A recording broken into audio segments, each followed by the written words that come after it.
আজকে ফার্স্ট যে কোশ্চেনটা আমরা আসছি,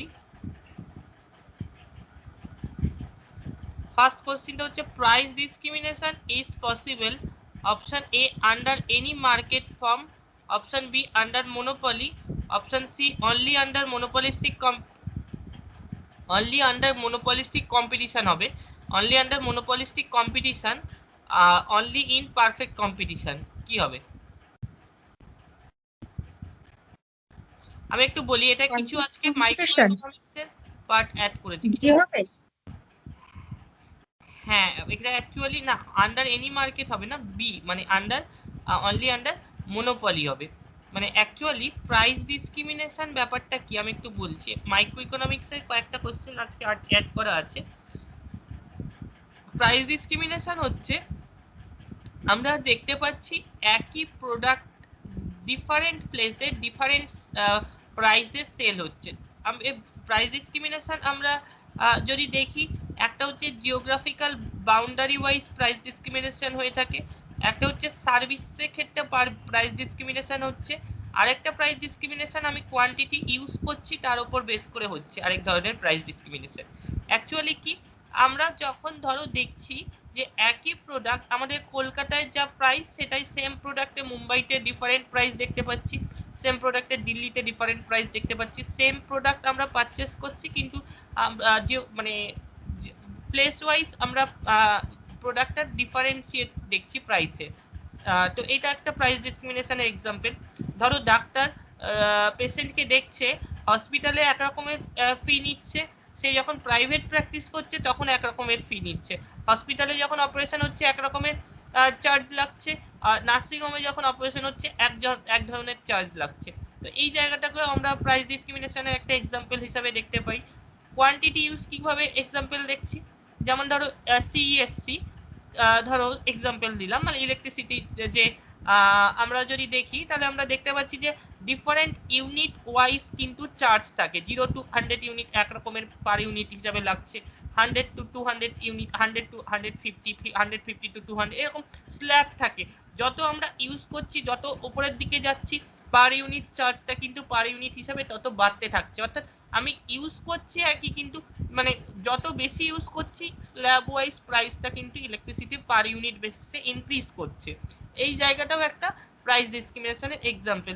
প্রাইস ডিসক্রিমিনেশনটা অ্যাকচুয়ালি মেনলি আমরা দেখতে পাই মোনোপলি মার্কেটের ক্ষেত্রে। মোনোপলি মার্কেট যে আমি তো এগুলো একটা এক্সাম্পল দিলাম, যে জায়গাগুলোতে মোনোপলি মার্কেট আছে সেই জায়গাগুলোতে মানে মোনোপলি মার্কেটের ক্ষেত্রে আমরা প্রাইস ডিসক্রিমিনেশনের ব্যাপারটা দেখতে পাই।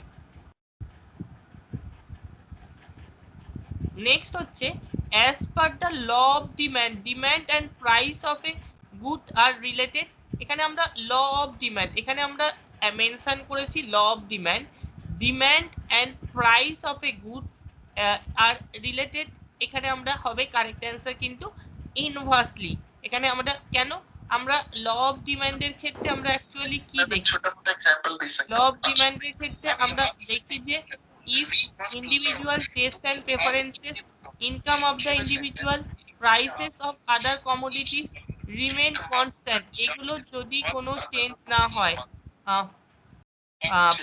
আচ্ছা একটু ইয়েটা করো, মিউট করে দিও, তাহলে অসুবিধা নেই। সবই ঠিক আছে, তোমার একটু খালি মাইক্রোফোনটাকে মিউট করে রাখো। আচ্ছা, কি বলছি আমরা এখানে, যেটা বলছি ল অফ ডিমান্ডের ক্ষেত্রে আমরা কি দেখছি, income of the individual, income যদি কোনো চেঞ্জ না হয়, prices of the other commodities কোনো চেঞ্জ না হয়, তারপর ধরো দেখছি ইন্ডিভিজুয়াল টেস্ট অ্যান্ড প্রেফারেন্সেস এগুলো যদি কোনো চেঞ্জ না হয়, এরকম একটা কেসে যেগুলো যখন কিনা আমরা দেখছি এগুলো ফিক্সড, এরকম কেসে যখন আমরা দেখছি কোনো গুডস বা কমোডিটির প্রাইস লেভেল ইনক্রিজ করছে, তখন ওই গুডস বা কমোডিটির কোয়ান্টিটি ডিমান্ডেড ফল করছে। অর্থাৎ আমরা একটা প্রাইস আর কোয়ান্টিটি ডিমান্ডেডের মধ্যে রিলেশন দেখছি ল অফ ডিমান্ডের ক্ষেত্রে। যদি পার্টিকুলার কোনো গুডস বা কমোডিটির প্রাইস লেভেল ইনক্রিজ করে, ওই গুডস বা কমোডিটির ক্ষেত্রে আমরা দেখছি কোয়ান্টিটি ডিমান্ডেড কি হচ্ছে, ফল করছে।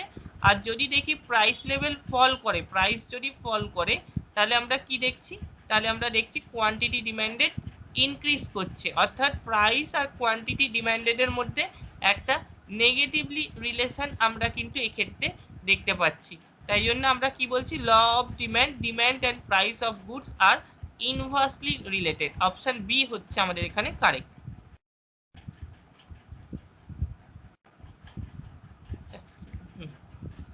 নেক্সট হচ্ছে, এটা একটু বলতে পারবে, what do you mean by supply of goods, কি মনে হয়? Question number 3।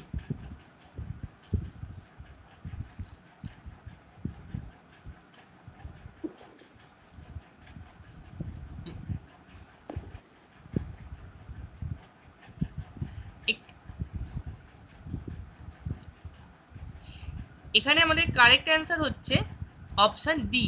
অপশন ডি মানে quantity of goods offered for sale at a particular price per unit of time. Correct অ্যান্সারটা কি, সাপ্লাই অফ গুডস বলেছে, মানে quantity of goods offered for sale at a particular price per unit of time, এটাকে আমরা বলছি supply of goods. Next, the market structure which have large number of sellers selling differentiated product is called. The market structure which have large number of sellers selling differentiated product is called. এটাকে আমরা কি বলছি? হ্যাঁ, বলতে পারো? আচ্ছা, আমি বলি, এটা এগুলো একটু, এগুলো অ্যাকচুয়ালি মাইক্রো ইকোনমিক্স এর পার্ট। ডাব্লিউবিসিএস এর ক্ষেত্রে মেন্সে অল্প স্বল্প কিছু থাকে, আদার এক্সামগুলোতে এগুলো কিছু, অনেক সময় পিএসসি কিছু কিছু এক্সামে মাঝে সাঝে দু চারটে করে কোশ্চিন মাইক্রো ইকোনমিক্সে দিয়ে দেয়। এই কারণে আমি আরো কয়েকটা কোশ্চিন অ্যাড করেছি। তো এখানে আমরা হ্যাঁ বলো। সি হবে স্যার? ডি না, অ্যাকচুয়ালি এটা হবে হচ্ছে অপশন সি। সি মোনোপলিস্টিক কম্পিটিশন, এটা হচ্ছে কারেক্ট অ্যান্সার। আমরা যদি দেখি, দেখো, মোনোপলিস্টিক কম্পিটিশনের ক্ষেত্রে আমরা কিন্তু পারফেক্ট কম্পিটিশন আর মোনোপলি মার্কেট দুটোরই ক্যারেক্টারিস্টিক্স দেখতে পাচ্ছি কিছু কিছু করে। মানে মেনলি আমরা যে ক্যারেক্টারিস্টিক্সটা দেখছি সেটা হচ্ছে পারফেক্ট কম্পিটিশনে, তবে মোনোপলিরও কয়েকটা ক্যারেক্টারিস্টিক্স দেখা যাচ্ছে। যেমন ধরো, পারফেক্ট কম্পিটিশনের মতো পারফেক্ট কম্পিটিটিভ মার্কেটে আমরা কি দেখতে পাচ্ছি, large number of sellers and buyers. এখানেও কিন্তু আমরা দেখছি large number of sellers and buyers. দেখো এখানে মেনশনই করা আছে লার্জ নাম্বার অফ সেলার্স, কিন্তু ডিফারেন্টটা কোথায় দাঁড়াচ্ছে, পারফেক্ট কম্পিটিশন কেন হচ্ছে না? কারণ হচ্ছে এখানে আমরা মেনশন করে দিয়েছি ডিফারেন্সিয়েটেড প্রোডাক্ট। আমরা পারফেক্ট কম্পিটিটিভ মার্কেটে লক্ষ্য করে দেখতে পারি যে যারা সেলার তারা কোন ধরনের প্রোডাক্ট সেল করছে, তারা কিন্তু সবসময় হোমোজিনিয়াস প্রোডাক্ট সেল করছে, অর্থাৎ যেটার ক্ষেত্রে কোনো ধরনের ডিফারেন্সিয়েশন আমরা দেখতে পাচ্ছি না। আমরা কি দেখছি, হোমোজিনিয়াস প্রোডাক্ট সেল করছে, যে প্রোডাক্টের ক্ষেত্রে কোনো ধরনের ডিফারেন্সিয়েশন আমরা দেখছি না। এটা আমরা কোথায় দেখছি, এটা আমরা দেখছি হচ্ছে পারফেক্ট কম্পিটিটিভ মার্কেটে। কিন্তু মোনোপলিস্টিক কম্পিটিটিভ মার্কেটে ব্যাপারটা কি দাঁড়াচ্ছে, মোনোপলিস্টিক কম্পিটিটিভ ব্যাপারে মার্কেটে আমরা হয়তো দেখতে পাচ্ছি যে large number of buyers and sellers, কিন্তু যারা সেলার্স আছে তারা কিন্তু ডিফারেন্সিয়েটেড প্রোডাক্ট সেল করছে। এখানে যেমন দেখলাম হোমোজিনিয়াস প্রোডাক্ট সেল করছে পারফেক্ট কম্পিটিটিভ মার্কেটে যারা সেলার আছে। মোনোপলিস্টিক কম্পিটিটিভ মার্কেটে দেখছি আমরা যারা সেলার আছে তারা কিন্তু ডিফারেন্সিয়েটেড প্রোডাক্ট সেল করছে, অর্থাৎ এক্স্যাক্টলি সেম প্রোডাক্ট কেউ কিন্তু সেল করছে না। যে প্রোডাক্টটা সেল করছে তার হয়তো দেখা যাচ্ছে সাবস্টিটিউট প্রোডাক্ট মার্কেটে আছে, কিন্তু exactly same product perfect competitive মার্কেটের মতো কোনো সেলার কিন্তু মোনোপলিস্টিক কম্পিটিটিভ মার্কেটে সেল করছে না। এই জায়গাটায় আমরা অনেকটা দেখছি মোনোপলি মার্কেটের মতো ক্যারেক্টারিস্টিক্স। সেই কারণে যেহেতু আমরা দুটোরই ক্যারেক্টারিস্টিক্স কিছু কিছু দেখছি, সেই কারণে আমরা এটাকে মোনোপলিস্টিক কম্পিটিটিভ মার্কেট নাম দিয়েছি। এটা হচ্ছে অ্যাকচুয়ালি ডিফারেন্সিয়েটেড প্রোডাক্ট মেনশন করা আছে, এটা মোনোপলিস্টিক কম্পিটিটিভ মার্কেট।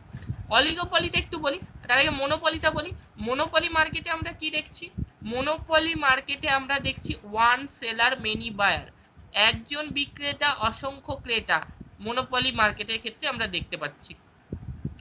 স্বাভাবিকভাবে যারা সেলার থাকে, যে সেলার থাকে, যেহেতু ওয়ান সেলার আমরা দেখছি, যে সেলার থাকে সে যে প্রোডাক্টটা সেল করছে তার কোনো সাবস্টিটিউট প্রোডাক্ট মার্কেটে কিন্তু নেই। মোনোপলি মার্কেটের ক্ষেত্রে আমরা দেখতে পাচ্ছি ওয়ান সেলার মেনি বায়ার, তো স্বাভাবিকভাবে ইন্ডিভিজুয়াল যে সেলার মার্কেটে আছে তার কিন্তু অন্য কোনো সেলার কিন্তু সেম প্রোডাক্ট বা তার সাবস্টিটিউট কোনো প্রোডাক্ট মার্কেটে সেল করছে না। এটা হচ্ছে monopoly market. Monopolistic competitive market তো দেখলামই। আরেকটা জিনিস একটু বলে দিই পারফেক্ট কম্পিটিটিভ আর মনোপলি মার্কেটের ক্ষেত্রে।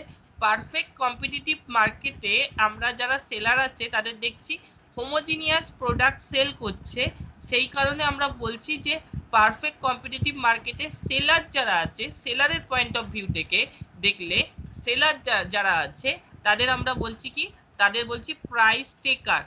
পারফেক্ট কম্পিটিটিভ মার্কেটে যারা সেলার আছে তাদের আমরা বলছি কি প্রাইস টেকার। অর্থাৎ এইখানে এই ক্ষেত্রে আমরা দেখতে পাচ্ছি সেলাররা কিন্তু নিজের ইচ্ছা মতো প্রাইস কিন্তু ঠিক করতে পারছে না, যেহেতু সবাই হোমোজিনিয়াস প্রোডাক্ট সেল করছে, সেম সমজাতীয় দ্রব্য বিক্রি করছে সমস্ত বিক্রেতারা। আর মনোপলি মার্কেটের ক্ষেত্রে আমরা কি দেখছি, মনোপলি মার্কেটের ক্ষেত্রে ওয়ান সেলার, যেহেতু সেলারকে আমরা কি বলছি প্রাইস মেকার। আর অলিগোপলি মার্কেটের ক্ষেত্রে কি দেখছি, অলিগোপলি মার্কেটের ক্ষেত্রে আমরা দেখছি ফিউ সেলার। অলিগোপলি মার্কেটের ক্ষেত্রে আমরা দেখতে পাচ্ছি few seller many buyer. Few seller many buyer oligopoly মার্কেটের ক্ষেত্রে দেখছি। তো অলিগোপলি মার্কেটের ক্ষেত্রে আমরা এক্ষেত্রে ফিউ সেলার থাকার জন্য আমরা মানে এক্সাম্পল হিসাবে কোনগুলো দেখতে পাই, মানে এখানে লার্জ নাম্বার অফ সেলার যেরকম নেই সেরকমই ওয়ান সেলারও কিন্তু নেই, ফিউ সেলার আছে। এবং এখানে যেমন এক্সাম্পল হিসাবে যদি অলিগোপলি মার্কেটের ক্ষেত্রে আমরা লক্ষ্য করি, যেমন কার ম্যানুফ্যাকচারিং কোম্পানিগুলো, সেগুলো তো লিমিটেড, ইচ্ছা মতো তো আমরা এই এখানে তো যত ইচ্ছা সেলার আছে এরকম তো আমরা দেখছি না। যেমন ধরো tata motors, Hyundai, Maruti Suzuki, এরকম কার ম্যানুফ্যাকচারিং কোম্পানিগুলো তো লিমিটেড আছে, সেই কারণে আমরা বলছি few seller many buyer. Buyer হয়তো অনেক আছে কিন্তু সেলার কিন্তু ফিউ। তো এইটা আমরা দেখছি অলিগোপলি মার্কেটের ক্ষেত্রে আর কি। এই হচ্ছে ব্যাপারগুলো। নেক্সট হচ্ছে আরেকটা আমি অ্যাড করেছি, super normal profit refers to as.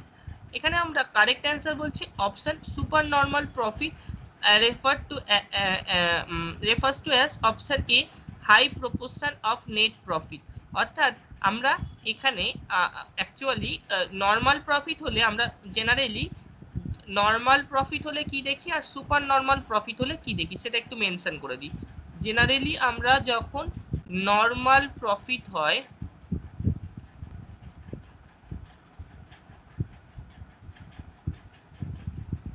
আমরা লক্ষ্য করি যে টোটাল রেভিনিউ অর্থাৎ মোট আয় ইজ ইকুয়াল টু মোট ব্যয়, এটা হচ্ছে নর্মাল প্রফিটের কন্ডিশন। নর্মাল প্রফিট হলে আমরা এই কন্ডিশনটা দেখি। আর সুপার নর্মাল প্রফিটের ক্ষেত্রে আমরা কি দেখি,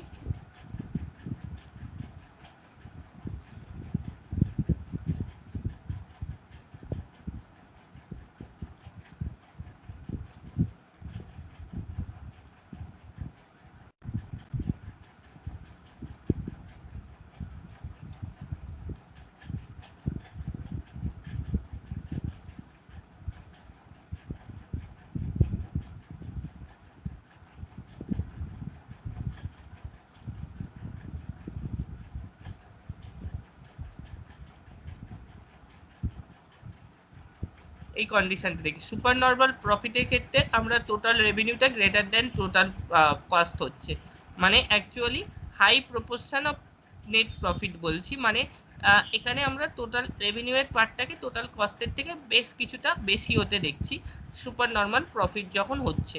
তো এই কন্ডিশন থেকে আমরা এখানে সুপার নর্মাল প্রফিট বলি। অপশন এখানে এ হচ্ছে কারেক্ট অ্যান্সার।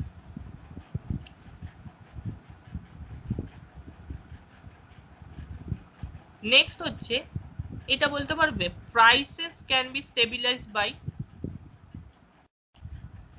স্টেবল কি করে থাকে কি মনে হয়?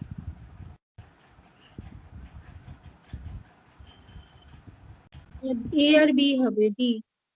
এক্স্যাক্টলি অপশন ডি হচ্ছে correct answer. Increasing production, controlling the supply of money, prices can be stabilized by, কিভাবে হচ্ছে prices can be stabilized by option A মানে increasing production লেভেলটাকে ইনক্রিজ করছি, প্রোডাকশন লেভেল যত ইনক্রিজ করছি তাহলে আমরা দেখতে পাচ্ছি যে সাপ্লাইটা বাড়ছে, সাপ্লাই বাড়লে ডিমান্ড আর সাপ্লাইয়ের মধ্যে যে গ্যাপটা সেটা অটোমেটিক্যালি কমছে। এটা যদিও আমরা শর্ট টার্মে সলিউশন হিসাবে দেখি, প্রাইস ইনক্রিজ করতে থাকলে শর্ট টার্মে তার সলিউশন হিসাবে প্রোডাকশনটাকে ইনক্রিজ করি, কেননা লং টার্মে তো আমার ম্যাক্সিমাম যে প্রোডাকশন ক্যাপাসিটি সেটা তো ইউটিলাইজড হয়ে যাচ্ছে, তাই না? লং টার্মে এটা হয়তো পসিবল হয় না। নেক্সট হচ্ছে controlling the supply of money, ইকোনমিতে মানি সাপ্লাইটাকে কমিয়ে দেওয়া। এর জন্য আমরা আরবিআই কে দেখতে পেয়েছি, আরবিআই তার ডিয়ার মানিটারি পলিসি ইউজ করছে। আরবিআই ইনফ্লেশন কন্ট্রোল করতে গিয়ে আমরা দেখেছি যে ডিয়ার মানিটারি পলিসি ইউজ করছে, ডিয়ার মানিটারি পলিসি মানে ইনফ্লেশন কন্ট্রোল করতে গিয়ে মানে ডিয়ার মানিটারি পলিসি ইউজ করে আমরা দেখি যে আরবিআই ইকোনমিতে মানি সাপ্লাইটাকে কিন্তু রিডিউস করে। এখানে আমরা ডিয়ার মানিটারি পলিসির ক্ষেত্রে আরবিআই কে দেখতে পাচ্ছি যে ক্যাশ রিজার্ভ রেশিও বা তারপর ধরো রেপো রেট, ব্যাংক রেট, এগুলোর পার্সেন্টেজ ইনক্রিজ করিয়ে ইকোনমিতে মানি সাপ্লাইটাকে রিডিউস করছে। ইনক্রিজ করাচ্ছে মানে ইকোনমিতে মানি সাপ্লাইটাকে রিডিউস করছে, মানে মানি ইনফ্লেশন কন্ট্রোল করতে গিয়ে আরবিআই মেন মোটিভ হচ্ছে এক্ষেত্রে মানি সাপ্লাইকে রিডিউস করা। এটা যেমন আরবিআই রেসপেক্টে দেখলে আরবিআই কে আমরা বলছি ডিয়ার মানিটারি পলিসি ইউজ করছে। সিমিলারলি আমরা যদি গভর্নমেন্টকে দেখি মানি সাপ্লাইকে কন্ট্রোল করতে গিয়ে গভর্নমেন্টও কিন্তু কন্ট্রাকশনারি ফিসকাল পলিসি ইউজ করছে।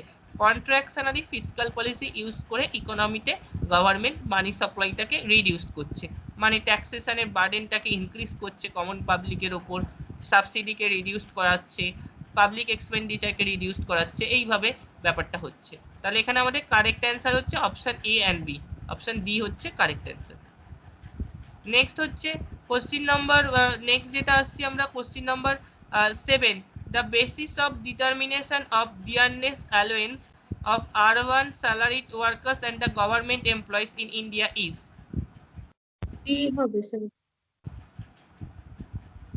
বেসিস অফ ডিটারমিনেশন অফ হ্যাঁ কোন এটা অ্যাকচুয়ালি বি হচ্ছে না, ডিয়ারনেস অ্যালোয়েন্স ডিএ যে ইনক্রিজ করছে যারা গভর্নমেন্ট এমপ্লয়ি আছে বা আরবান স্যালারিড ওয়ার্কার্স, সেটা যে ইনক্রিজ হচ্ছে সেটা কিসের ওপর বেস করে রিভাইজড হয়ে থাকে, কত পার্সেন্ট ইনক্রিজ করবে জেনারেলি এটা কিসের ওপর বেস করে ক্যালকুলেশন করা হয়, এটা কিন্তু consumer price index for industrial workers CPI IW. এটা আরেকটা আমরা দেখেছিলাম সিপিআই ইউএনএমই অর্থাৎ consumer price index of for urban non manual employees.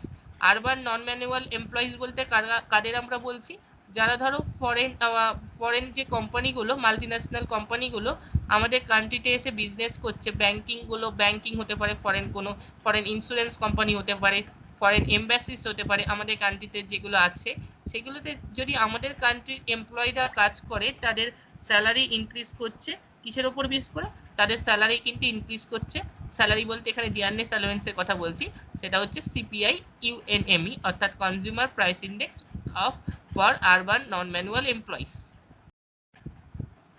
Next হচ্ছে which of the following statement regarding growth and ডেপ্ট ইজ কারেক্ট?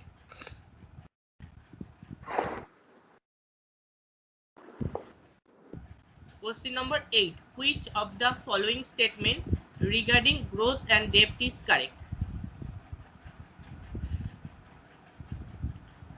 আচ্ছা আমি এখানে বলি, এটা একটু বোঝার জায়গা আছে। এটা হচ্ছে actually option A, growth lead to ডেপ্ট sustainability. Actually suppose for example, ডেপ্ট মানে কি বড়োইং, ডেপ্ট মানেটা কি আমরা বড়োইং বোঝাচ্ছি। সাপোজ ফর এক্সাম্পল ইন্ডিভিজুয়াল কেউ 100 রুপি বড়োইং করলো, 100 রুপি বড়োইং করার জন্য তাকে 8% ইন্টারেস্ট রেট তাকে পে করতে হচ্ছে, অর্থাৎ কেউ 100 রুপি বড়োইং করছে, 8% ইন্টারেস্ট রেটে সে লোন হয়তো নিচ্ছে। এবার তার রিটার্নটা হয়তো দেখা গেল, তার রিটার্নটা আমরা দেখতে পারলাম হচ্ছে 12% আসছে, অর্থাৎ রিটার্নটা 12% হচ্ছে, মানে 8% ইন্টারেস্ট রেটে আমি অ্যাজিউম করে নিচ্ছি 100 রুপি কেউ বড়োইং করছে। এবার ধরো গভর্নমেন্ট 100 রুপির বড়োইং করছে 8% ইন্টারেস্ট রেটে, কিন্তু ইকোনমিতে গ্রোথ রেট জেনারেট করলো 12%, তাহলে এক্সট্রা বেনিফিট কতটা হলো গভর্নমেন্টের, বড়োইং করার জন্য ইন্টারেস্ট রেটটা 8% দিতে হচ্ছে কিন্তু দেখা যাচ্ছে গ্রোথ রেট 12% হচ্ছে, এক্সট্রা রিটার্ন কতটা পেলো, 4% এক্সট্রা রিটার্ন পেলো।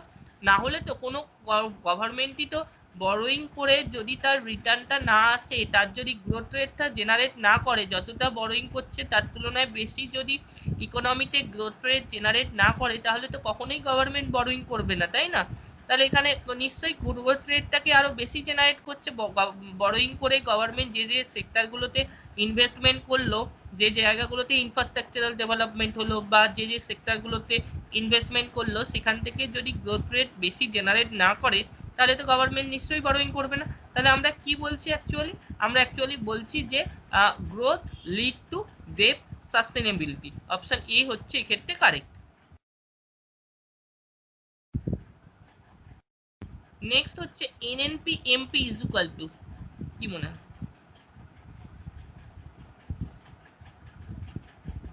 নেট ন্যাশনাল প্রোডাক্ট এট, বিটা হবে। বিটা তো ঠিক আছে, এটা দেখো একবার। হ্যাঁ ওটাও হবে, হ্যাঁ, এটাও হবে। দুটোই হচ্ছে অ্যাকচুয়ালি। আমরা যদি দেখি এখানে আমরা ফ্যাক্টর কস্টকে আমরা কনজিউমার পয়েন্ট অফ ভিউ থেকে দেখছি, কনজিউমার বা ম্যানুফ্যাকচারার্স পয়েন্ট অফ ভিউ থেকে দেখছি, গুডস বা কমোডিটি প্রডিউস করতে গিয়ে যে কস্টটা বিয়ার করতে হচ্ছে। এর সাথে আমরা কি করছি ব্যাপারটা, এর সাথে আমরা ইনডাইরেক্ট ট্যাক্স অ্যাড করছি। ফ্যাক্টর কস্টের সাথে আমরা কি করছি, ইনডাইরেক্ট ট্যাক্স অ্যাড করছি। আর কোন পার্টটাকে আমরা ডিডাক্ট করছি, আমরা ডিডাক্ট করছি হচ্ছে ফ্যাক্টর কস্টের সাথে আমরা ইনডাইরেক্ট ট্যাক্স অ্যাড করছি আর ডিডাক্ট করছি সাবসিডি। যদি কোনো প্রোডাক্টের ক্ষেত্রে গভর্নমেন্ট কোনো ধরনের সাবসিডি দিয়ে থাকে, তো সাবসিডির পার্টটাকে আমরা ডিডাক্ট করছি। তো এটা করলে আমরা কি পাচ্ছি, এটা করলে আমরা পাচ্ছি মার্কেট প্রাইস। মার্কেট প্রাইসকে আমরা actually producers point of view থেকে দেখছি, sorry consumer point of view থেকে দেখছি। এটা যেরকম আমরা প্রডিউসার্স, আমি উল্টো বললাম, এটাকে যেরকম আমরা প্রডিউসার্স পয়েন্ট অফ ভিউ থেকে দেখছি বা ম্যানুফ্যাকচারের পয়েন্ট অফ ভিউ থেকে দেখছি, এটাকে আমরা দেখছি কনজিউমার পয়েন্ট অফ ভিউ। মানে আমরা যে প্রাইসে গুডস বা কমোডিটি মার্কেট থেকে পারচেস করি, সেটাকে আমরা মার্কেট প্রাইস দেখছি। তাহলে ফ্যাক্টর কস্টের সাথে ইনডাইরেক্ট ট্যাক্স, যে গভর্নমেন্ট যে জিএসটিটা বসছে প্রেজেন্টলি, তো সমস্ত ইনডাইরেক্ট ট্যাক্স বলতেই আমরা ম্যাক্সিমাম ক্ষেত্রে জিএসটিকে বোঝাই, তো জিএসটির পার্টটাকে অ্যাড করছি। আর যদি কোনো প্রোডাক্টের ক্ষেত্রে গভর্নমেন্ট যদি কোনো ধরনের সাবসিডি দিয়ে থাকে, তাহলে এই পার্টটাকে ডিডাক্ট করছি। তার মানে এই যে পার্টটা আছে ইনডাইরেক্ট ট্যাক্স মাইনাস সাবসিডি, এই টোটাল পার্টটাকে আমরা কি বলছি, টোটাল পার্টটাকে আমরা বলছি কিন্তু নেট ইনডাইরেক্ট ট্যাক্সেস। সেই কারণে আমরা কি বলছি, NNPFC plus net indirect taxes, NNPFC plus এই যে ইনডাইরেক্ট ট্যাক্স মাইনাস সাবসিডি, এটাকে আমরা বলছি net indirect taxes. NNPFC plus net indirect taxes, তো আমরা পাচ্ছি এনএনপিএমপি।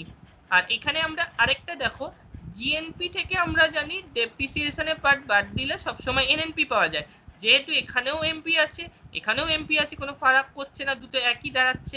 তাহলে GNP at market price minus depreciation is equal to NNP net national product at market price. কাজে আমাদের এখানে কারেক্ট অ্যান্সার হচ্ছে option C, both A and B. Next হচ্ছে which of the following is not, কোশ্চেনটা দিয়েছে not included in calculation of wholesale price index. কি মনে হয়? সার্ভিস। Service, exactly. এটা হচ্ছে সার্ভিস। কেন বলছি, কারণ হচ্ছে আমরা কনজিউমার প্রাইস ইন্ডেক্সের ক্ষেত্রে দেখতে পাচ্ছি কি, কনজিউমার প্রাইস ইন্ডেক্সের ক্ষেত্রে দেখছি যে গুডস, কমোডিটি, সার্ভিসেস সব পার্টগুলোকে ইনক্লুড হচ্ছে, প্রত্যেকটা পার্টকে কিন্তু সিপিআই এর ক্ষেত্রে অ্যাড করা হচ্ছে। কেননা ফাইনাল স্টেজে শপকিপাররা বা রিটেলাররা যে প্রাইসে গুডস বা কমোডিটি কনজিউমারদের সেল করছে, আমরা সেই প্রাইসটাকে কনজিউমার প্রাইস ইন্ডেক্স বা সিপিআই এর ক্ষেত্রে কনসিডার করছি। কিন্তু আমরা যখন ডাব্লিউপিআই বা হোলসেল প্রাইস ইন্ডেক্স নিচ্ছি, ডাব্লিউপিআই কে কিন্তু আমরা নিচ্ছি হোলসেলারদের থেকে। ডাব্লিউপিআই বা হোলসেল প্রাইস ইন্ডেক্সকে আমরা যখন কনসিডার করছি, তখন সেটাকে আমরা নিচ্ছি, এক সেকেন্ড, ডাব্লিউপিআই কে আমরা হোলসেলার পয়েন্ট অফ ভিউ থেকে নিচ্ছি। তো সেই কারণে ডাব্লিউপিআই এর ক্ষেত্রে আমরা কিন্তু শুধুমাত্র কনসিডার করছি গুডস বা কমোডিটির প্রাইসকে। ডাব্লিউপিআই এর ক্ষেত্রে আমরা কিন্তু সার্ভিসেসের পার্টটাকে কনসিডার করছি না। ডাব্লিউপিআই এর ক্ষেত্রে আমরা কিন্তু সার্ভিসেসের পার্টটাকে কনসিডার করছি না। এই কারণে আমরা বলছি not included in calculation of the wholesale price index, তো আমরা এখানে বলছি সার্ভিসেস।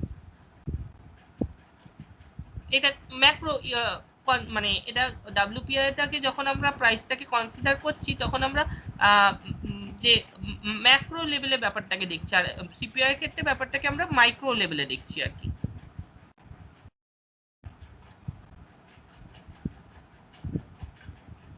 নেক্সট হচ্ছে question number 11, with reference to deficit financing monetize deficit is the part that is finance through monetize deficit. দেখো ব্যাপারটা কি বলছি, with reference to deficit financing monetize deficit is the part that is finance through.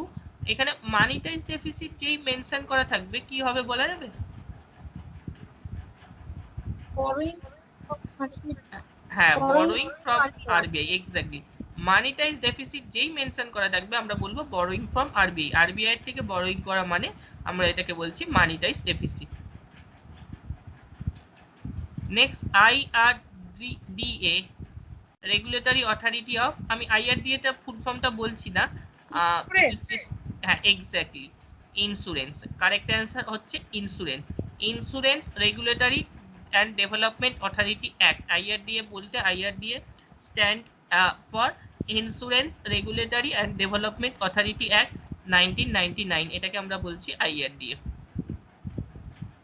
Next হচ্ছে এটা বলা যাবে consider the following data, এখানে আমরা আছি দেখতে পাচ্ছি রেভিনিউ ডেফিসিট দেওয়া আছে, গ্র্যান্টস ফর ক্যাপিটাল ফরমেশন দেওয়া আছে, প্রাইমারি ডেফিসিট দেওয়া আছে, নন প্ল্যান এক্সপেন্ডিচার দেওয়া আছে। In the above scenario effective revenue deficit will be, আমরা এখানে কি মেনশন করেছি এফেক্টিভ রেভিনিউ ডেফিসিট, এই যে এইটা বলেছিলাম এফেক্টিভ রেভিনিউ ডেফিসিট। আমাদের যখন এফেক্টিভ রেভিনিউ ডেফিসিটের ব্যাপারটা চলে আসবে তখন আমরা কি বুঝবো, এফেক্টিভ রেভিনিউ ডেফিসিট বলতে আমরা বুঝি রেভিনিউ ডেফিসিট থেকে grants for capital formation. Revenue deficit actually কি difference between revenue expenditure and revenue receipt, অর্থাৎ আমরা যখন দেখতে পাচ্ছি যে রেভিনিউ এক্সপেন্ডিচারের পার্টটা রেভিনিউ রিসিপ্টের পার্টের থেকে বেশি হবে তখন সেটাকে আমরা বলছি রেভিনিউ ডেফিসিট। এবার এই পার্টের থেকে যখন আমরা গ্র্যান্টস ফর ক্যাপিটাল ফরমেশন এই পার্টটাকে বাদ দিচ্ছি, এটা অ্যাকচুয়ালি কি গ্র্যান্টস ফর ক্যাপিটাল ফরমেশন কোথায় আমরা দেখেছি, আমরা যদি লক্ষ্য করি রেভিনিউ রিসিপ্টের পার্ট ভালো করে দেখো, বাজেট রিসিপ্টের দুটো পার্ট আমরা বলেছিলাম, একটাকে বলেছিলাম রেভিনিউ রিসিপ্ট আরেকটাকে বলেছিলাম ক্যাপিটাল রিসিপ্ট। রেভিনিউ রিসিপ্টের পার্টটার আন্ডারে দুটো পার্ট আবার দেখেছিলাম, একটা হচ্ছে দেখেছিলাম হচ্ছে ট্যাক্স রিসিপ্ট নন ট্যাক্স রিসিপ্ট, এরকম ভাবে একটা পার্ট দেখেছিলাম ট্যাক্স রিসিপ্ট, একটা হচ্ছে নন ট্যাক্স রিসিপ্ট। এই ট্যাক্স রিসিপ্টের ক্ষেত্রে রেভিনিউ রিসিপ্টের ট্যাক্স রিসিপ্টের পার্টে অল টাইপস অফ ট্যাক্সেস মানে ডিরেক্ট ট্যাক্স ইনডিরেক্ট ট্যাক্স সবগুলোকে বুঝিয়েছিলাম। আর নন ট্যাক্স রিসিপ্টের আন্ডারে আমরা একটা এক্সাম্পল দিয়েছিলাম গ্র্যান্টস ফর ক্যাপিটাল ফরমেশন। এই গ্র্যান্টস ফর ক্যাপিটাল ফরমেশন সেই গ্র্যান্টসটা স্টেট গভর্নমেন্টের ক্ষেত্রে হতে পারে, সেই গ্র্যান্টসটা সেন্ট্রাল গভর্নমেন্টের ক্ষেত্রে হতে পারে। এই ধরনের যে পার্টটা আছে গ্র্যান্টস ফর ক্যাপিটাল ফরমেশনের যে পার্টটা আছে সেটাকে আমরা যখন রেভিনিউ ডেফিসিট থেকে যখন আমরা বাদ দিচ্ছি তখন আমরা পাচ্ছি কিন্তু এফেক্টিভ রেভিনিউ ডেফিসিট। তাহলে effective revenue deficit means revenue deficit minus grants for capital formation, মানে এখানে 3% of GDP minus 1.8% of GDP, মানে আমরা এটা পাচ্ছি 1.2%। এখানে কারেক্ট অ্যান্সার অপশন এ। আচ্ছা, merit goods are those goods in which বলা যাবে, কোশ্চেন নাম্বার 14।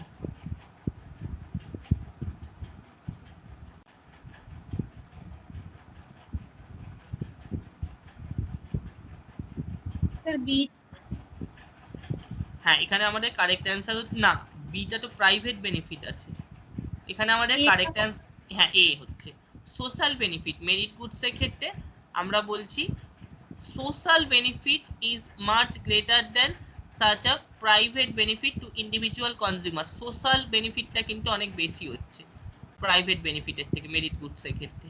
এডুকেশন হতে পারে, হেলথ হতে পারে, এগুলো হতে পারে।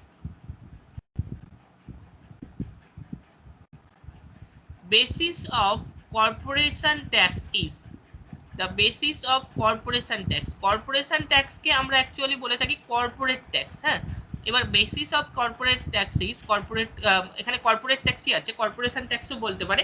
তো আমরা কর্পোরেট ট্যাক্স কিসের ওপর বেস করা হয়, আমরা দুটো জিনিস দেখি। নাম্বার ওয়ান হচ্ছে কত টার্নওভার আছে, এখানে টার্নওভারের কথা মেনশন আছে। আগে সব থেকে আগে কিসের উপর বেস করে আমরা কর্পোরেট ট্যাক্সটাকে ইম্পোজ করি, সেটা হচ্ছে total turnover of the company, সব থেকে আগে। নেক্সট দেখি কত পার্সেন্ট কর্পোরেট ট্যাক্স বসছে, সেটা টার্নওভার দেখার পরে আমরা দেখি কতটা প্রফিট হলো। সব থেকে আগে আমরা দেখি টার্নওভার কত হচ্ছে কোনো কোম্পানি, তারপরে দেখি ওই টার্নওভারের পরে ওই কোম্পানি কতটা প্রফিট হলো ওই কোনো ফাইন্যান্সিয়াল ইয়ারে, সেই প্রফিটের ওপর বেস করে কর্পোরেট ট্যাক্সটা বসছে আর কি।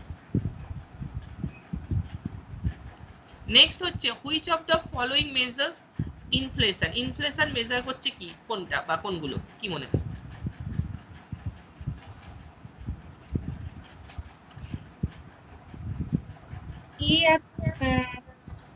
এটা হচ্ছে স্যার। হ্যাঁ এটা তো হচ্ছে, আচ্ছা এখানে এ বলেছে। সিপিআই হচ্ছে পারচেজিং পাওয়ার, ডাব্লিউপিওটাও হচ্ছে, ডাব্লিউপিআইটাও হচ্ছে, প্রত্যেকটাই আর কি। ইনফ্লেশন মেজার করছে, আমরা যদি দেখি consumer price index, definitely consumer price ইন্ডেক্সের উপর বেস করে কনজিউমার পয়েন্ট অফ ভিউ থেকে আমরা দেখতে পাচ্ছি যে গুডস বা সার্ভিসেসের ক্ষেত্রে কত পার্সেন্ট প্রাইস লেভেল ইনক্রিজ করলো। ডাব্লিউপিআই এর ক্ষেত্রে আমরা দেখছি ম্যানুফ্যাকচারার্স পয়েন্ট অফ ভিউ বা প্রডিউসার্স পয়েন্ট অফ ভিউ থেকে কত পার্সেন্ট প্রাইস লেভেল ইনক্রিজ করলো। Purchasing power of the individual purchasing পাওয়ারের উপর বেস করেও আমরা দেখছি যদি পারচেজিং পাওয়ার বাড়ে অটোমেটিক্যালি আমরা দেখতে পাচ্ছি যে ইকোনমিতে ইনফ্লেশন হচ্ছে, যেহেতু মানি সাপ্লাই বেড়ে যাচ্ছে। তো এই ক্ষেত্রে আমরা প্রত্যেকটাকেই কারেক্ট বলছি, অল অফ দ্য অ্যাবভ।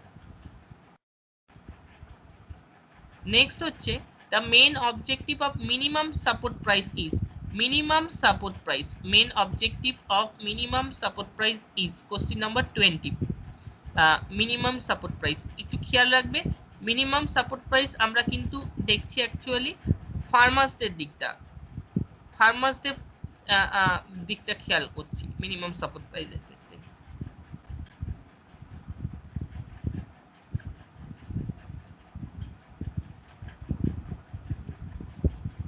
এখানে অ্যাকচুয়ালি কারেক্ট অ্যান্সার হচ্ছে, আমি বলে দিই, অপশন এ, মানে হচ্ছে অনলি ওয়ান, মানে check the fall in price beyond a limit. Minimum support price কি হচ্ছে, মিনিমাম সাপোর্ট প্রাইস জেনারেলি দেখে থাকি যে গভর্নমেন্ট একটা ফাইন্যান্সিয়াল ইয়ারের স্টার্টিং এ, অর্থাৎ প্রোডাকশনকে স্টার্ট হওয়ার আগে ইন্ডিভিজুয়াল যে এসেন্সিয়াল যে কমোডিটিগুলো আছে সেগুলোর ক্ষেত্রে গভর্নমেন্ট কিন্তু মিনিমাম সাপোর্ট প্রাইস অ্যানাউন্স করে থাকে। এবার মিনিমাম সাপোর্ট প্রাইসের ক্ষেত্রে কি আমরা অ্যাকচুয়ালি দেখতে পাই, মিনিমাম সাপোর্ট প্রাইসের ক্ষেত্রে লক্ষ্য করলে আমরা দেখতে পারবো যে ধরো ফার্মাররা কোনো গুডস বা কমোডিটি প্রডিউস করছে, প্রডিউস করার পরে তারা যখন ওই গুডস বা কমোডিটি মার্কেটে সেল করে সাফিসিয়েন্ট প্রাইস পাচ্ছে না, অর্থাৎ যতটা তাদের প্রাইস পাওয়ার কথা ততটা প্রাইস পাচ্ছে না, বা দেখা যাচ্ছে যে তাদের যে প্রোডাকশন কস্ট, যেটা প্রোডাকশন করতে তাদের যে কস্টটা বিয়ার করতে হয়েছে ফার্মাররা কোনো গুডস বা কমোডিটি মার্কেটে সেল করে, সেই প্রাইসটাও ফার্মারদের উঠছে না, অর্থাৎ যে মিনিমাম যে কস্টটাকে প্রোডাকশন করতে গিয়ে বিয়ার করতে হয়েছে মার্কেটে গুডস বা কমোডিটি সেল করলে সেই কস্টটা উঠছে না। এরকম একটা কন্ডিশনে ফার্মাররা কি করছে, গভর্নমেন্টের কাছে আসছে, গভর্নমেন্টের কাছে এসে তাদের যে প্রোডাক্টগুলো হয়তো মার্কেটে সেল হচ্ছে না বা সেল করলেও মিনিমাম প্রোডাকশন কস্ট যেটা সেটা উঠছে না, তখন গভর্নমেন্টের কাছে যে প্রাইসে ফার্মাররা তাদের প্রোডাক্টগুলোকে এসেন্সিয়াল কমোডিটিগুলোকে সেল করছে সেটাকে আমরা মিনিমাম সাপোর্ট প্রাইস বলে থাকি। মিনিমাম সাপোর্ট প্রাইসের ক্ষেত্রে protect interest of the farmer হবে, কনজিউমার কিন্তু কখনোই হবে না, ফার্মারদের দিকটা এখানে দেখা হচ্ছে। তাহলে এখানে হচ্ছে ওয়ান আর কি কারেক্ট হচ্ছে এখানে, মানে check fall in price beyond a limit, যাতে একটা মিনিমাম একটা লিমিটের নিচে প্রাইস লেভেলটা নেমে না যায়, সেই কারণে মিনিমাম সাপোর্ট প্রাইসটাকে আমরা দেখতে পাচ্ছি, অপশন এ হচ্ছে। নেক্সট হচ্ছে balance of payment deficit can be remove through, question number 21, balance of payment deficit can be remove through, কি মনে হয় বিওপির ক্ষেত্রে যদি ডেফিসিট থাকে সেটাকে কিভাবে রিমুভ করা পসিবল হবে? সেটাই স্যার।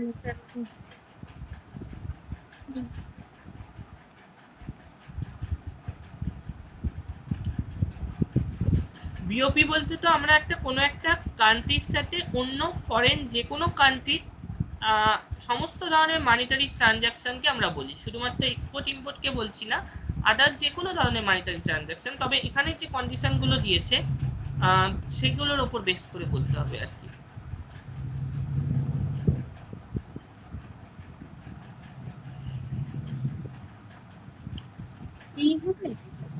হ্যাঁ, ডি হচ্ছে all of this. Actually devaluation হচ্ছে ডেফিনেটলি ব্যালেন্স অফ পেমেন্টের ডেফিসিট, ব্যালেন্স অফ পেমেন্ট ডেফিসিটকে রিমুভ করা যাচ্ছে ডিভ্যালুয়েশনের ফলে। ডিভ্যালুয়েশন মানে কারেন্সি ভ্যালু ফল করছে। যখন ডোমেস্টিক কান্ট্রির কারেন্সি ভ্যালু ফল করে তখন আমরা বলছি সেই কান্ট্রি কারেন্সি ক্ষেত্রে ডিভ্যালুয়েট হচ্ছে, ডিভ্যালুয়েশন হচ্ছে। ডিভ্যালুয়েশনের এফেক্ট আমরা কি দেখি? ডিভ্যালুয়েশনের এফেক্ট হিসাবে আমরা একদিকে দেখি কি এক্সপোর্ট চিপার হচ্ছে, এক্সপোর্ট ফরেনারদের কাছে চিপার হচ্ছে, তার মানে এক্সপোর্ট প্রমোশন দেখতে পাই। আর উল্টো দিকে আমরা দেখতে পাই ইম্পোর্ট সাবস্টিটিউশন। ইম্পোর্ট সাবস্টিটিউশন মানে আমরা যে প্রোডাক্ট ইম্পোর্ট করছি তার কস্টটা বেড়ে যাচ্ছে, ইম্পোর্ট কস্টলিয়ার হচ্ছে, তার ফলে স্বাভাবিকভাবে আমরা ইম্পোর্ট সাবস্টিটিউশনের ব্যাপারটা দেখতে পাই ডিভ্যালুয়েশনের ফলে। তাহলে এখানে প্রত্যেকটাই কারেক্ট। ভিগোরাস এক্সপোর্ট প্রমোশন, একদিকে যদি এক্সপোর্ট প্রমোশন হয়, এক্সপোর্ট যদি বাড়ে, উল্টো দিকে যদি ইম্পোর্ট কমে, ইম্পোর্ট সাবস্টিটিউশন হয়, তাহলে ব্যালেন্স অফ ট্রেডের ক্ষেত্রে যখন গ্যাপটা ফুলফিল হচ্ছে, ব্যালেন্স অফ ট্রেডের ক্ষেত্রে ডেফিসিটটা কমছে, তার মানে অটোমেটিক্যালি ব্যালেন্স অফ পেমেন্টের ক্ষেত্রেও তো ডেফিসিটটা কমছে। কেননা ব্যালেন্স অফ পেমেন্টেরই তো একটা পার্ট আমরা ব্যালেন্স অফ ট্রেড দেখছি। ব্যালেন্স অফ পেমেন্টেরই একটা পার্ট, মানে আমরা বলেছিলাম balance of payment consist with current account and capital account. তো ব্যালেন্স অফ পেমেন্টের কারেন্ট অ্যাকাউন্টের ক্ষেত্রে আমরা ব্যালেন্স অফ ট্রেডটাকে কনসিডার করেছিলাম। কাজেই ব্যালেন্স অফ পেমেন্টকে একটা পেমেন্টের একটা পার্ট হিসাবে তো আমরা অ্যাকচুয়ালি ব্যালেন্স অফ ট্রেডকে দেখছি, তাই না? তাহলে vigorous export promotion, devaluation of currency, import substitution, তিনটেই কারেক্ট। কারেক্ট অ্যান্সার আমাদের হচ্ছে অল অফ দিস। নেক্সট হচ্ছে when intrinsic value, মানে intrinsic value means আমরা এখানে বলছি commodity value, intrinsic value of money and its face value. face value মানে আমরা অ্যাকচুয়ালি বলছি market value. when intrinsic value of money and its face value are equal then it is called কি বলা হয়? হ্যাঁ, ফুল বডেড মানি। দুটো যখন ইকুয়াল হচ্ছে তখন আমরা এটাকে বলি ফুল বডেড মানি। সফট মানি কোনটাকে বলছি? আর আরেকটা কথা বলে দিই, যখন আমরা দেখতে পাচ্ছি যে ইন্ট্রিনসিক ভ্যালুর থেকে ফেস ভ্যালুটা বেশি হচ্ছে, ফেস ভ্যালুটা জেনারেলি আমরা দেখে থাকি যে ফেস ভ্যালুটা কিন্তু মার্কেট ভ্যালুটা সবসময় ইন্ট্রিনসিক ভ্যালুর থেকে বেশি হচ্ছে, না হলে তো গভর্নমেন্টের লস, তাই না? গভর্নমেন্ট যে কস্টটা বিয়ার করছে নোট বা কয়েন প্রিন্ট করতে গিয়ে বা প্রিন্ট করতে গিয়ে, তার তুলনায় যদি দেখা যায় যে মার্কেট ভ্যালুটা কম, তাহলে তো গভর্নমেন্টের রেসপেক্ট বা মার্কেট ভ্যালুটা এক আছে, তাহলে গভর্নমেন্টের রেসপেক্টে দেখতে গেলে সেটা অবভিয়াসলি লস হবে। এই কন্ডিশনটা আমরা প্রেজেন্ট সিচুয়েশনে ফুল বডেড মানির কন্ডিশন আমরা কোনোভাবেই দেখতে পাই না। ব্রিটিশ পিরিয়ডের সিলভার কয়েনগুলোর ক্ষেত্রে 1 রুপি যে সিলভার কয়েনগুলো ব্রিটিশ পিরিয়ডের ছিল, সেক্ষেত্রে আমরা এক্সাম্পল হিসাবে ফুল বডেড মানিকে দেখছি। সফট মানি কি? সফট মানি আমরা দেখি ডেভেলপিং কান্ট্রির কারেন্সিগুলোর ক্ষেত্রে আমরা যদি লক্ষ্য করি দেখতে পারবো যে ইকোনমিক বা পলিটিক্যাল কন্ডিশনের উপর বেস করে ডেভেলপিং কান্ট্রির কারেন্সিগুলো, ডেভেলপিং শুধু নয়, লেস ডেভেলপ কান্ট্রিগুলোর ক্ষেত্রেও দেখি যে এই সমস্ত কান্ট্রির কারেন্সিগুলো ক্রমাগত ফ্লাকচুয়েট করতে থাকে। তো এইগুলোকে যেহেতু মার্কেট কন্ডিশনের উপর বেস করে ক্রমাগত ফ্লাকচুয়েট করছে, বিশেষ করে ডেভেলপ কান্ট্রি কারেন্সিগুলোর সাথে কম্পেয়ার করলে আমরা এগুলোকে ক্রমাগত ফ্লাকচুয়েট করতে দেখি। তো সেই কারণে ডেভেলপিং বা লেস ডেভেলপ কান্ট্রি কারেন্সিগুলোকে আমরা সফট মানি হিসেবে দেখবো। যেমন ধরো রুপি হচ্ছে, যেমন ধরো বাংলাদেশের টাকা হচ্ছে, সমস্ত কারেন্সিগুলো লেস ডেভেলপ বা ডেভেলপিং কান্ট্রির সফট মানি হিসেবে দেখবো। ফিয়েট মানি কি? ফিয়েট মানি হচ্ছে গভর্নমেন্ট ইউজ করছে কোনো এমার্জেন্সি কন্ডিশনে। ফিয়েট মানির ক্ষেত্রে কোনো ধরনের ইন্ট্রিনসিক ভ্যালু নেই, ফিয়েট মানির কোনো ধরনের ইন্ট্রিনসিক ভ্যালু আমরা মার্কেটে দেখতে পাচ্ছি না। গভর্নমেন্ট তার ট্রানজাকশন পারপাসের জন্য ফিয়েট মানিকে কিন্তু ইউজ করে থাকে। তো এটাই।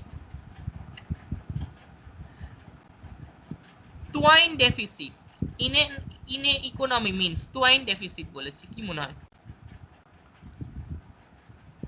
Question number 23। High budget deficit, high fiscal deficit.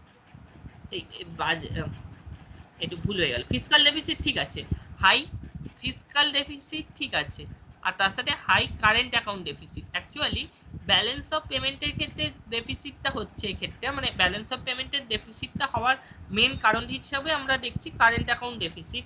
High current মানে ব্যালেন্স অফ পেমেন্টেরই তো একটা পার্ট অ্যাকচুয়ালি কারেন্ট অ্যাকাউন্ট। তো কারেন্ট অ্যাকাউন্ট ডেফিসিট একদিকে দেখা যাচ্ছে high current account deficit, side by side high fiscal deficit, দুটোকে আমরা একসঙ্গে দেখলে সেটাকে আমরা বলছি টুয়াইন ডেফিসিট। যেটা আমরা ইন্ডিয়ান ইকোনমির রেসপেক্টে ইন্ডিয়াতে যে সময় ফাইন্যান্সিয়াল ক্রাইসিস হয়েছিল, বিশেষ করে 1990-91 সিভিয়ার ফাইন্যান্সিয়াল ক্রাইসিস ইন্ডিয়ান ইকোনমিতে হয়েছিল, সেই সময় আমরা এই ইন্ডিয়ান ইকোনমিতে এই টুয়াইন ডেফিসিটের মতো একটা কনসেপ্ট দেখতে পাচ্ছি। তাহলে এখানে আমরা বলছি অপশন এ হচ্ছে correct, high current account deficit, high fiscal deficit. Next হচ্ছে consider the following statement, industrial policy of 1969 included monopolistic and restrictive trade practices act. Industrial policy of 1956 introduced licensing permit rules. কোনটা বা কোনগুলো correct মনে হচ্ছে আর কি? আচ্ছা আমি বলছি, এখানে আমরা অ্যাকচুয়ালি এমআরটিপি একটা monopolistic industrial policy of 1969 definitely doctor Subimal Dutta কমিশনের রেকমেন্ডেশনে আমরা দেখতে পাচ্ছি monopolistic and restrictive trade practices act 1969 এর ইন্ডাস্ট্রিয়াল পলিসিতে এসছে। এটার মেন অবজেক্টিভ ছিল মনোপলি ইন্ডাস্ট্রি যেগুলো ছিল সেগুলোকে রেস্ট্রিক্টেড করা। ইনিশিয়ালি 25 করোড় যে সমস্ত মনোপলি ইন্ডাস্ট্রিগুলোর অ্যাসেট সাইজ ছিল, সেই সমস্ত মনোপলি ইন্ডাস্ট্রিগুলোকে 1969 এর হিসাবে 25 করোড় বলছি, তো সেই সমস্ত মনোপলি ইন্ডাস্ট্রিগুলোকে এমআরটিপি অ্যাক্টের আওতায় আনা হয়েছিল। নেক্সট হচ্ছে নাম্বার 2, ইন্ডাস্ট্রিয়াল পলিসি অফ 1956, যেটাকে আমরা বলে থাকি সেকেন্ড ইন্ডাস্ট্রিয়াল পলিসি। এই সময় দাঁড়িয়ে আমরা দেখছি যে লাইসেন্সিং পারমিট রাইটস ইন্ট্রোডিউসড হয়েছিল। দুটোই কিন্তু কারেক্ট, 1 and 2।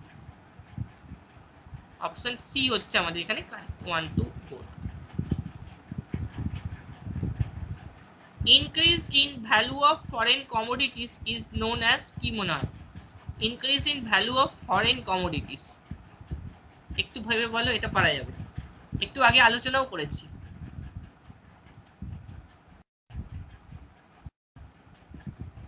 ফরেন কমোডিটিস, এটা হবে ডিভ্যালুয়েশন। হ্যাঁ, ডিভ্যালুয়েশন হলে আমরা কি দেখছি, যেগুলো প্রোডাক্টগুলো ইম্পোর্ট করছি সেগুলোর ভ্যালু তো ইনক্রিজ করছে, তাই না?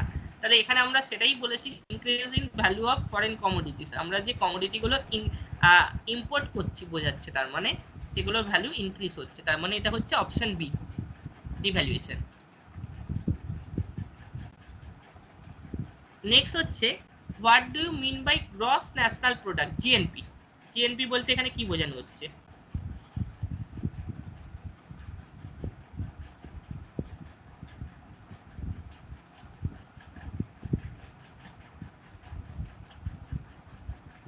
কি হবে স্যার? ডি, হ্যাঁ, the total value of goods and services produced in the country and net factor income from abroad।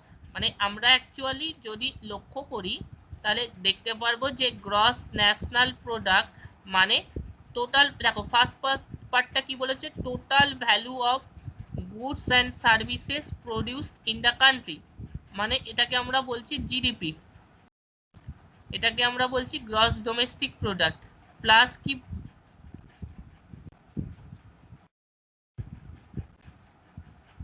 Plus কি বলছি,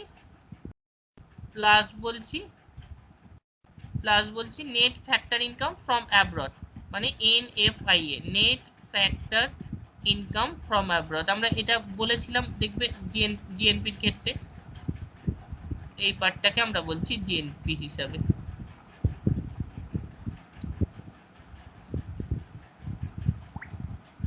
নেক্সট হচ্ছে which of the following relation that law of demand define, কি মনে হয়? Question number 27।